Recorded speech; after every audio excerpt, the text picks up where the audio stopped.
اعوذ باللہ من الشیطان الرجیم بسم اللہ الرحمن الرحیم۔ لاکھوں کروڑوں درود پاک خاتم النبیین حضرت محمد مصطفیٰ صلی اللہ علیہ وآلہ وسلم پہ۔ گنبد خضرا کے چاہنے والوں کو وقاص احمد کی طرف سے السلام علیکم۔ سیدنا عباس رضی اللہ تعالیٰ عنہ کا گھر مسجد نبوی کے ساتھ تھا اور اس مکان کا پرنالہ مسجد کی طرف تھا۔ جب بارش ہوتی تو پرنالے سے پانی گرتا جس کے چھینٹے نمازیوں پر پڑتے۔ سیدنا عمر فاروق رضی اللہ تعالیٰ عنہ نے نمازیوں پہ چھینٹے پڑتے دیکھے تو اس پرنالے کو اکھاڑ پھینکا۔ سیدنا عباس آئے، دیکھا کہ ان کے مکان کا پرنالہ اتار دیا گیا ہے۔ پوچھا یہ کس نے اتارا ہے؟ جواب ملا امیر المومنین نے نمازیوں پہ چھینٹے پڑتے دیکھے تو اسے اتار دیا۔ سیدنا عباس رضی اللہ تعالیٰ عنہ نے قاضی کے سامنے مقدمہ دائر کر دیا۔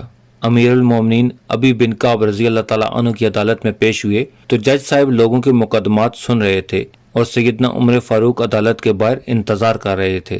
کافی انتظار کے بعد جب سیدنا عمر فاروق رضی اللہ تعالیٰ عنہ عدالت کے سامنے پیش ہوئے تو بات کرنے لگے، مگر ابی بن کعب رضی اللہ تعالیٰ عنہ نے روک دیا کہ پہلے مدعی کا حق ہے، وہ اپنا دعویٰ پیش کرے۔ یہ حضرت عمر فاروق کے دور کا چیف جسٹس ہے۔ سیدنا عباس دعویٰ پیش کرتے ہیں کہ میرے مکان کا پرنالہ شروع سے مسجد نبوی کی طرف تھا۔ زمانہ نبوی کے بعد سیدنا ابو بکر کے دور میں بھی یہیں رہا، لیکن عمر نے میرے مکان کا پرنالہ میری عدم موجودگی میں میری اجازت کے بغیر اتار دیا، لہٰذا مجھے انصاف چاہیے۔ چیف جسٹس ابی بن کعب رضی اللہ تعالیٰ عنہ کہتے ہیں کہ آپ بے فکر رہیں، آپ کو انصاف ملے گا۔ قاضی نے سیدنا عمر سے پوچھا آپ نے سیدنا عباس کے گھر کا پرنالہ کیوں اتارا؟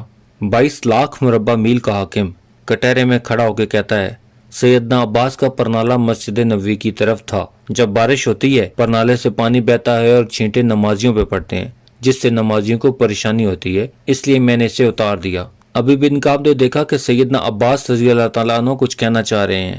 پوچھا آپ کیا کہنا چاہتے ہیں؟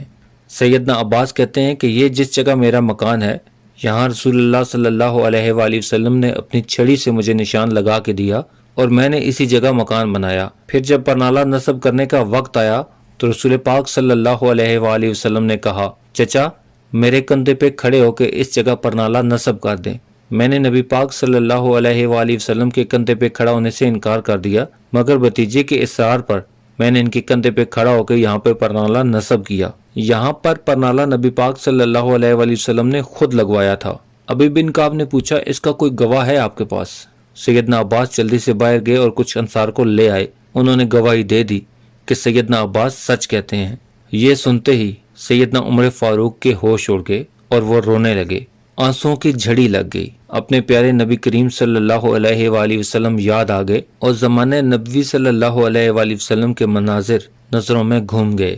عدالت میں سب کے سامنے یہ 22 لاکھ مربع میل کا حاکم سر جھکائے کھڑا ہے جس کا نام سن کے کیسر و کسریٰ کی ایوانوں میں لرزہ طاری ہو جاتا ہے۔ سیدنا عباس سے کہا کہ مجھے نہیں معلوم تھا کہ یہ پرنالہ حضور صلی اللہ علیہ وآلہ وسلم نے خود لگوایا ہے۔ آپ چلیے میرے ساتھ، جیسے رسول پاک صلی اللہ علیہ وآلہ وسلم نے یہ پرنالہ لگوایا تھا ویسے ہی آپ یہ پرنالہ واپس لگائیں۔ چشم کائنات نے دیکھا وقت کا حاکم دونوں ہاتھ مکان کی دیوار سے ٹکا کر کھڑا ہے، بالکل اسی طرح جیسے رسول پاک صلی اللہ علیہ وآلہ وسلم کھڑے ہوئے تھے۔ سیدنا عباس امیر المومنین کے کندھوں پہ کھڑے ہوئے اور دوبارہ اسی جگہ پرنالہ لگا دیا۔